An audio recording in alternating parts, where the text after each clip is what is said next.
आणि आपल्यासोबत आहेत रुपाली ठोंबरे पाटीलजी। रुपालीताई नमस्कार। रोज काही ना काही ऐकायला येते नवीन नवीन।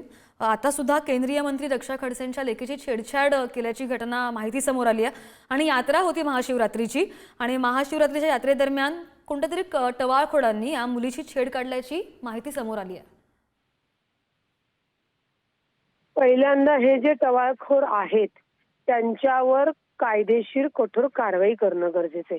केंद्रीय मंत्र्यांची मुलगी असू द्या नाही तर सर्वसामान्यांची मुलगी असू द्या, सर्वांचं रक्षण करणं हे पोलीस यंत्रणा आणि सरकारचं कामच आहे।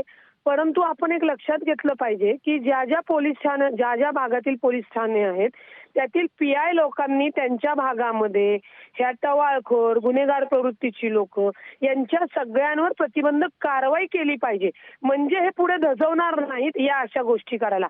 म्हणजे गुन्हेगारांना कळतही नाहीये की त्यांना फक्त एवढंच आहे की महिलेची आणि तरुणीची छेड काढतोय आपण, त्यांना त्याच्यामध्ये काय आपले कायदे खरंच भक्कम आहेत, त्याची इम्प्लिमेंट गरजेची आहे आणि पोलीस खात्यांनी गृह खात्याने पोलिसांना ते आदेश दिले पाहिजे की तुम्ही तुमच्या भागामध्ये कायदा सुव्यवस्था राखली जाईल ती कडक पावलं तातडीने उचलणं गरजेचं आहे। आज आमच्या ज्या रक्षाताई आहेत त्यांच्याच मुलीची छेड काढल्यानंतर एक पालक म्हणून त्या तातडीने तिथं पोहोचलेले आहेत आणि या टवाळखोरांवर कारवाई व्हावी म्हणून सांगतायत।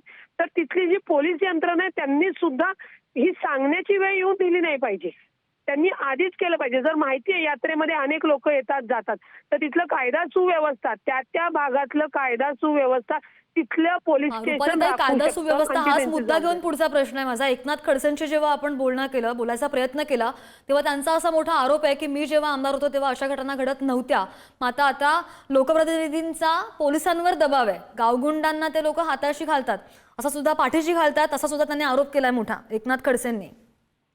एक लक्षात घ्या, एकनाथ खडसे हे आधीपासून राजकारणात ज्येष्ठ नेते आहेत। त्यावेळीची गुन्हेगारीची पद्धत आणि आत्ताच्या मुलांची जी गुन्हेगारी त्यांना तो भीती बसलेली नाहीये, त्यांना ते खूप इझी मध्ये वाटते। ह्या म्हणजे या 25 ते 30 मधले जे 35 मधले जी युवक आहेत ना यांना सांगणं गरजेचं आहे की तुम्ही अशी छेडछाड केल्यानंतर तुमच्यावर गुन्हा दाखलून तुम्हाला शिक्षा होते आणि कुठल्याही लोकप्रतिनिधीला वाटत नाही की आपल्या म्हणजे त्या ज्या भागात एकनाथ खडसे ज्या भागात लोकप्रतिनिधी आहेत त्यांचीच सुनवाई तिथे केंद्रीय मंत्री आहे। त्यामुळे कुठल्या लोकप्रतिनिधींचा कुठं पोलिसांशी संबंध किंवा दबावाचा विषय नाहीये, इथे फक्त एकच विषय आहे की पोलीस यंत्रणेने आपल्या भागामध्ये आपल्या क्षेत्रामध्ये कायदा सुव्यवस्था कठोरपणे राबवली पाहिजे आणि या संदर्भात अशा घटना घडू नयेत त्यासाठी कायदा सुद्धा करणं अत्यंत गरजेचं आहे। रुपालीताई धन्यवाद, तुम्ही सविस्तर बोललात त्यासाठी।